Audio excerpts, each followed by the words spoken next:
Well, hello again, it's Trudy here from Hot Patterns, introducing to you another gorgeous new pattern, hot off the cutting tables. And of course we're going to do you as well a very small but perfectly formed tutorial, really for part of this to help you to make it really, really beautifully.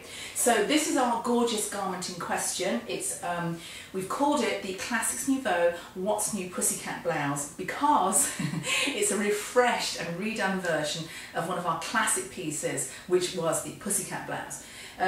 So yeah, this is the new version of it, and we've kind of tweaked it quite a lot, and we've made it into a much more sort of up-to-date, much more modern fit, which you're really going to like. And the tutorial I'm going to show you is going to explain to you why, when we are in our office referring to this blouse, we don't always call it the What's New Pussycat. We often call it the $300 blouse, and I will tell you why. The way it's constructed means that it gives you an incredibly high-end finish. It's not hard to do, it's really not. I'll show you on these different coloured fabrics in a little while. But it gives you a really beautifully high-end finish. We've basically got a tie here that's grown onto the front yoke. It's kind of like an L shape there. And we've also got a back yoke with the gathers onto the back as well. And when you look inside your blouse, you will find that all these seams here are all contained, they're all cleaned out. The only seam allowance you will see is around the armhole and the side seam, which gives you a very, very high-end look, which means that this is the perfect piece to bust out your very expensive fabrics for. You know the ones I mean, we've all got them. The beaded chiffons, the beautiful guipure laces, the silk charmeuse, all the stuff that you kind of go, ooh, I don't want to cut into that, it's really expensive. Now is the time to cut into it, one of these. Because this is, of course, quite a modern classic piece. You'll be wearing this in this iteration, in this shape. I'm gonna say you're gonna have to get a good 6 years wear out of it, if not 10 or 12, because it is very, very modern classic. So yeah, so definitely worth doing. And the reason that we did this one, first of all, we were asked for it a lot because we got rid of our old Pussycat blouse, but we also wanted to do a really high-end finish one, because the truth is, I could probably show you a dozen Pussycat bow blouse patterns from various companies, from various pattern designers, and they're all perfectly lovely. There's nothing wrong with them. But they don't have this kind of high-end finish on them on the inside, and you can tell. I mean, just when you're wearing it, you can feel the difference. So yeah, I really wanted to do one that's got this particular method of construction. It's not difficult to do, you just have to follow the steps. And of course, being a blouse you can tie. You can tie it like a tie, you can tie it like a bow, do whatever you like really on the front. And the only thing I haven't done on this one, you'll probably see, I haven't put any buttons or buttonholes on yet. All I would say is you want something unobtrusive. I'm still pondering what unobtrusive buttons shall I use. However, that's our beautiful new blouse, the Classics Nouveau What's New Pussycat blouse, and now I'm going to show you a little tutorial for how to put, well, most of the blouse together. Okay, so it's tutorial time now. Now normally when we do a tutorial, I lay the pieces out quickly for you and go, oh, that goes there, and then we go through our order of work. And we'll kind of do that now, but we're not going to do the whole blouse. Although, it kind of turns out we are. I was worried when I was thinking of doing this tutorial, thinking, well, you know, I just want to do the main part of the construction. And then I realised this is probably about 2/3 the blouse. Doing this bit will have you done 2/3 the blouse. So it's kind of good that you watch this and good that you follow the instructions. So as I said earlier, all the yoke seams here are all contained. It's a beautiful clean finish. No raw seams, thank you very much. So I'm going to show you this, and I'm going to show you it, and it's going to be easier for you to see if I use 3 different fabrics. So my body of my blouse, the back, lower back and the front are in this pale blue, shiny floppy poly charmeuse. Frankly, this quality isn't very nice. The only thing it's good for is muslins. My outer yokes and tie is going to be done in this dark red, and my inner yokes and inside tie layer, kind of one that goes inside here, is going to be done in this, so this blue kind of print. So we've got real differences of fabric here, so you should be able to see exactly what I'm doing very, very easily. Okay, so to start off with, I have to tell you something, which is this. If you want to make this in this very high-end way, which you do, you need to follow this method of construction. You need to follow this order of work as well. You cannot go galloping off and just doing it any way you want to. You'll still get a perfectly okay result, but you'll have lots of seams hanging out. It's not going to be brilliant. So please, I beg you, just do it this way. All right, so here's what we're going to do. We're going to start by applying our facings. These are our front facings. They're quite narrow and they're really there just to support the buttons and buttonholes when you put them on. You're going to probably, actually this is one of the few pieces you interface, the front facing and the cuffs, they're the only pieces that really need to be interfaced. The likelihood is that on the longest edge here, that's the edge that will flap free, you'll probably edge that. Zigzag, overlocking, bind it, double turn it, whatever you want to do. Obviously I haven't done that because it's just, you know, lining fabric and we're just playing with that. So here's what you want to do. You want to join this, just make sure you can see that. Okay, you're going to join this along the bottom here, all the way up, and you're going to just keep sewing. When you pivot at this point here, you're going to sew all the way up, just let it go. Okay, you're going to do that, and then you do your normal thing where, you know, you clip the corners and press it open and you turn it out. And when you've done that, then I'm going to show you how you can attach your front yoke and front tie, which is in one piece, and get a really nice clean finish. Oh, that's the point. Before we go there, here is something that may well help you. You might want to do this, and you probably can't see it from there, but trust me when I tell you. At this corner here, which is that corner there, on the actual blouse, I have put a little dot where the seam allowances converge. That's my kind of pivot point. I've done it on both the fronts, and I've done it also on my yoke as well, where the seam lines converge. At that point there, that's really your kind of critical point. You get that point right, everything else is going to look really fabulous. So yeah, I've done those points, and I'm also going to run my gathering stitches from the very cut edge right up into this dot where I converge, and I'm going to do the same on the back, the lower back, across the top, just get the gathering stitches ready. So our first step, once we've got the gathering stitches in, we're going to join the front facing to the front and turn it out. So I'll show you that when it's done and you'll go, oh okay, that's what she means, and then we're on to the next part. Okay, so now I have added my facings to my fronts like this. That's what it looks like on the wrong side. You can see it goes along the bottom here, all at the front, and off to this little angle here. So that's what it looks like on the inside. When you've done this, you'll see there's a little notch at this point here. Clip there, and obviously chop your corners off here. And this is what you get when you press it out, and it goes all nice and flat. So you can see once again that's on the inside, that's the outside. That's how you want your fronts to be prepared. I've also done my gathering stitches. I'm not even sure if you can see those. I said earlier that they start at the edge. They don't. That was my mistake. There's actually a notch here. They start from the notch and they go right into this corner. Remember this corner point that we marked? They go right into there. So I worked my gathering stitches, and I will be drawing those up very, very soon. But now I have to show you how to pin together the front with the front tie outer layer and the front tie inner layer. And when I do it, it's a bit like kind of sandwiching things together, and you may look at it and go, it's really complex, but it's not. I'm going to bring it right up close to the camera, or maybe the camera close to it, whatever, and really show you what it is when I've done it. So we're going to start with, let's make sure I've got the correct pieces. Now let's see, that's our right side there. So, oh, they do grip together, okay. So that's going to be here. I think that makes sense. That's going to be here. That's that bit there. And this, of course, is going to be the inner part. That's going to be inside of it. Okay, so when we've done it, we're going to have like a two-coloured tie, and you're going to see this on the inside. Not that that's how you're going to do it, but you know. And this corner here, that's where we also mark, that's this corner here, that's where we also mark the convergence of our seam lines if we want to do so.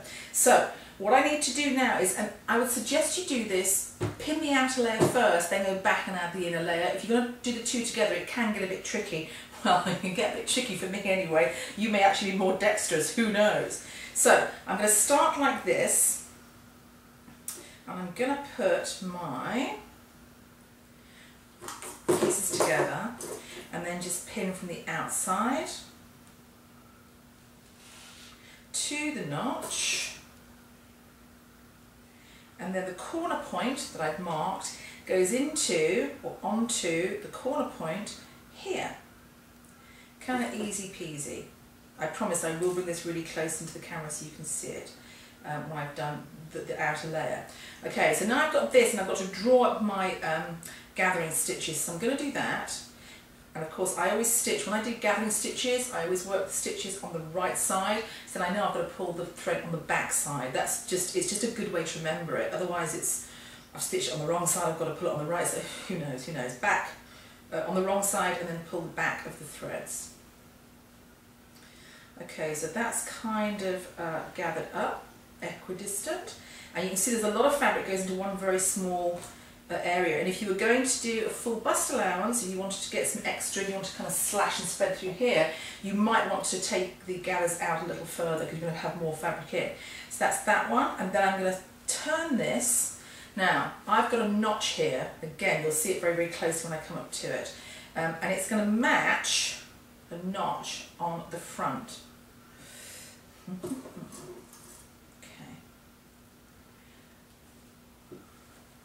I'm just going to pin that very roughly, and then I'm going to bring the camera in and show you.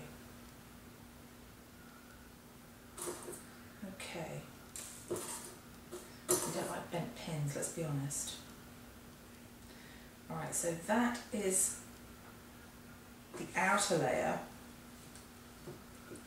pinned on. You can roughly see that there, I mean very roughly. Now this corner piece, you are going to want to, when you've pinned it really tightly, and you've pinned the other layer as well, you're going to want to go in, you're going to want to snip almost down to the convergence of those seams on the inside and the outside piece of the front yoke and tie. Again, I'll show you that because that will help it pivot when you're sewing it. So now I'm going to bring the camera in very, very closely, and you'll just see my hands while I pin the other part of it and I kind of walk you through it. Okay, now I'm really hoping you can see this. I'm taking it as close as I can without it all going horribly fuzzy. That's my armhole edge along here, there's my notch, and there's my gathering. That's what we've got there so far. When I've pinned the other layer, I'm going to notch down here. But you can, because you can see at the moment we've got a big bounce here, we don't want that. But it's pinned all the way down like that. Okay, now I'm going to do this while we're in this close. I'm going to put this layer on as well. Okay, so we've got right side of garment to right side of the outer tie. That's the one we're doing in red. And then we've got wrong side of the garment to the right side of the inner yoke piece here. So we're going to do the same thing with that. Start at the outer edge, go up to the notch, pin that baby in, right along to the corner.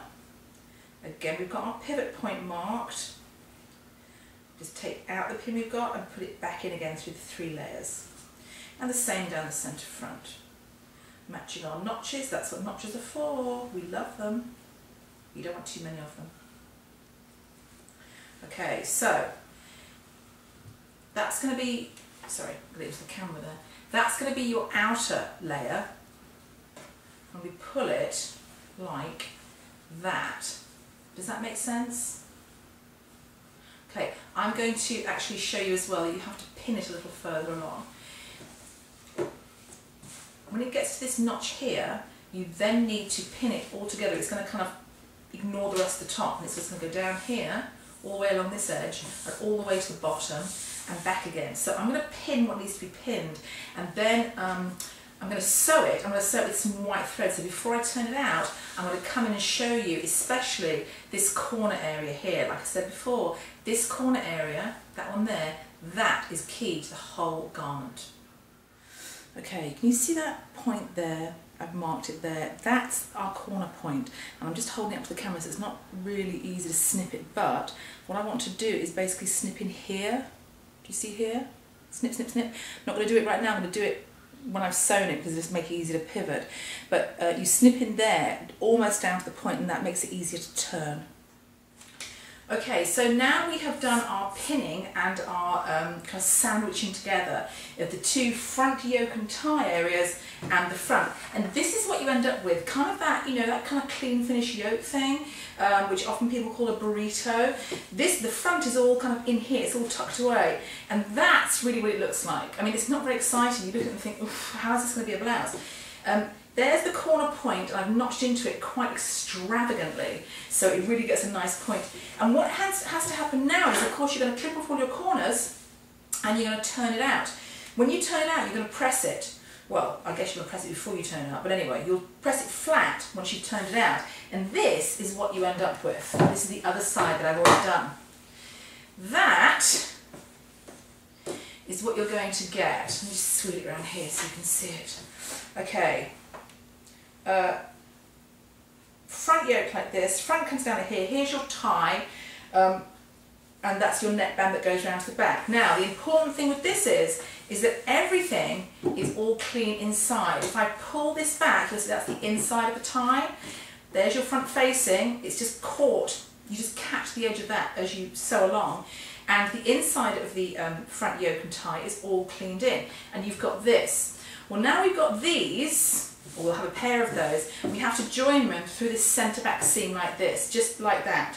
So I'm going to go away and do that and press it out. We'll have two fronts, and then I'll show you how we're going to join the back yokes to the fronts. So yeah, now my back neck edges are together like this. They're really sewn as one seam like that, just together, and then folded over. So we've got, that's our outside, and that's our inside of our blouse. Now, see that square piece there, that little square cut out in the middle? This one here, that's actually our shoulder seam, back neckline shoulder seam. So what we have to do is we have to sandwich it out with our yoke pieces. It's the same kind of principle. We're kind of going to sew here with the right side and the lining, kind of sandwiching the item together, and then flip it out. So it's kind of like clean finish this way, clean finish this way, and then of course the last one will be another clean finish as well. So once again, I'm going to pin this in 2 layers, because honestly I wish I was more dexterous, but I'm really not. And so rather than get confused and pin the wrong thing to the wrong edge, I'm just going to pin it one at a time. It's just easier.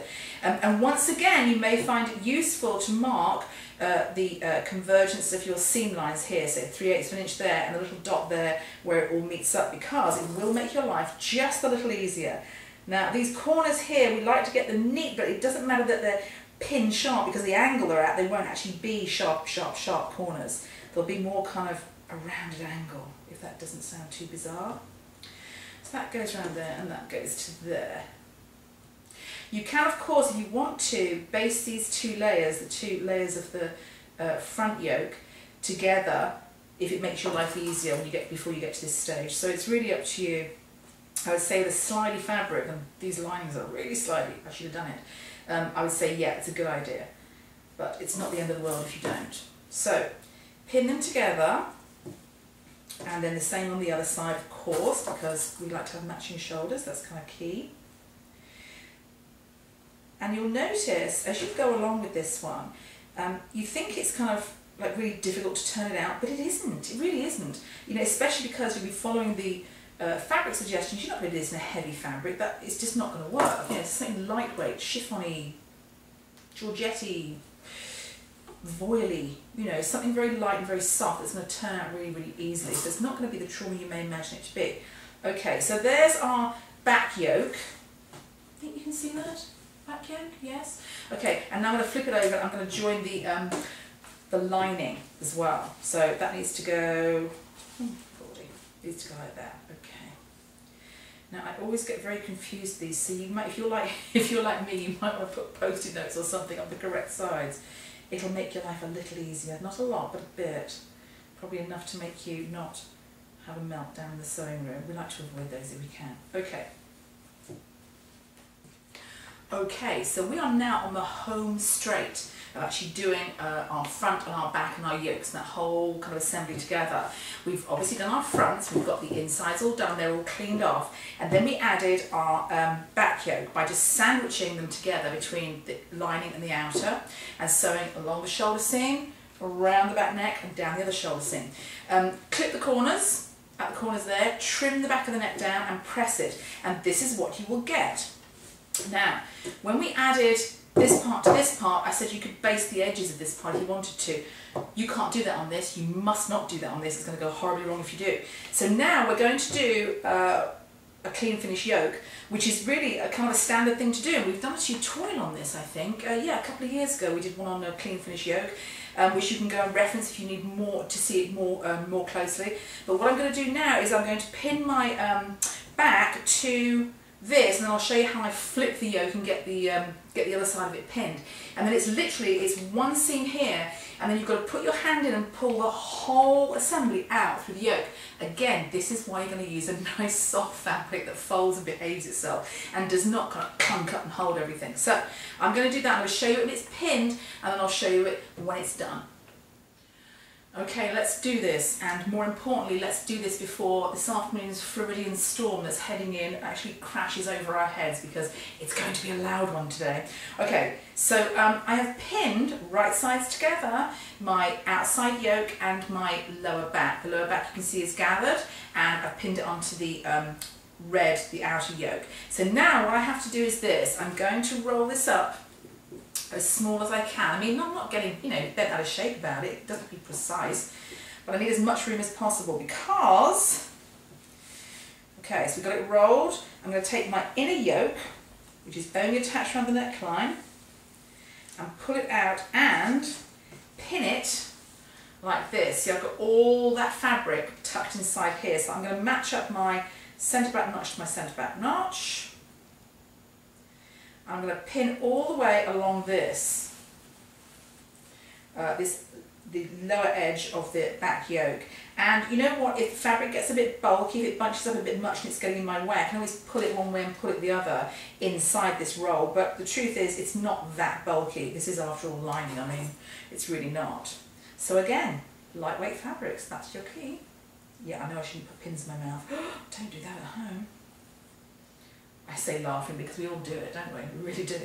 Okay, so I'm going to pin along this edge here, and then I have to simply sew it one pass, through 3 layers, through the inner yoke, the lower back, and the outer yoke. One seam there, and then I'm going to press it roughly flat because you can't really press it properly, it's like a big sausage. And then I'm going to show you, I'm going to pull it all through and show you, and you're going to go, oh, fantastic, it's magic, because it kind of is. So now I have got, this is what my blouse looks like so far. It's like a huge, great sausage. It's not very glamorous looking at all. There's my seam, that's the 3 layers here. We've got inner yoke, outer yoke, and lower back sandwiched in between it. So now here's what we have to do. I've done a very light kind of zhuzh through the seams here, just to flatten them a little bit, but my proper pressing will be when I turn it all out. Doesn't matter which side you choose, really doesn't matter, you choose. I'm just going to go from this side. So I have to pull my entire assembly out through here, which is always excellent fun, as you can imagine. And we have to make sure that the fabric knows that I'm the boss of it. It is not, never will be the boss of me. So pull it out, pull it out, pull it out. Now we get the tie bit. Ooh, ooh, ooh, ooh, ooh, ooh. Okay. Now that's what we've got. Clearly it's not pressed yet. Clearly it isn't. However, let's just push that forward so you can see it all. Alright, there is our clean finish back and front yoke with the front tie. There are no seams to be seen on the outside, or rather no seam allowances, no top stitching, no nothing. There are no seam allowances to be seen on the inside at all of any sort, just beautiful clean seams. And of course the plus point to this is there's no lumps and bumps from overlocking, it's all nice and smooth, and there's no hand stitching at all inside here. One of the things that I like to try and stick to is that machine stitching is for construction and hand stitching really is for decoration. It's not really for constructing a garment because it's not particularly strong, especially with today's washing machines and dryers and stuff, and we're quite hard on our clothes. So machine stitching wherever possible. So obviously I will go off and press that one, but if I can whip this around here. Okay, so far so fabulous. That's your basic body of your blouse. That's the bulk of it. That's the bulk of it done. Now it turns into almost like a t-shirt construction where you will put the sleeves. This stuff's so slidey, I can't even tell you, it's so slidey. You will put the sleeves in here, join the side seams, and then put the cuffs on onto the bottom of the sleeves. I would say at this point you want to be hemming your back hem and your front hems. I know it sounds counterintuitive, but hem those first, and then when you've put your sleeves in and you join the side seams, make sure that the side seam, the kind of curved bit at the apex of the side seam matches up nicely, and then straight up through the side seam. Easiest thing in the world. So that is how you do the bulk of your beautiful What's New Pussycat blouse, and now you've seen how easy it is to do, and I promise you it is. I mean, I was finagling this because it's in this horrible lining which is really slippery. Feel free to baste, feel free to pin as much as you wish to. I like to actually do a row of basting stitches on my machine that I leave in, kind of inside the seam allowance, and then go back and kind of do the proper seam allowance, and we're all good. But yeah, easiest thing in the world to do, gives you a beautiful finish, and that's why we also call it, as well as calling it the What's New Pussycat, that's why we call it the $300 blouse. And thank you very much for watching.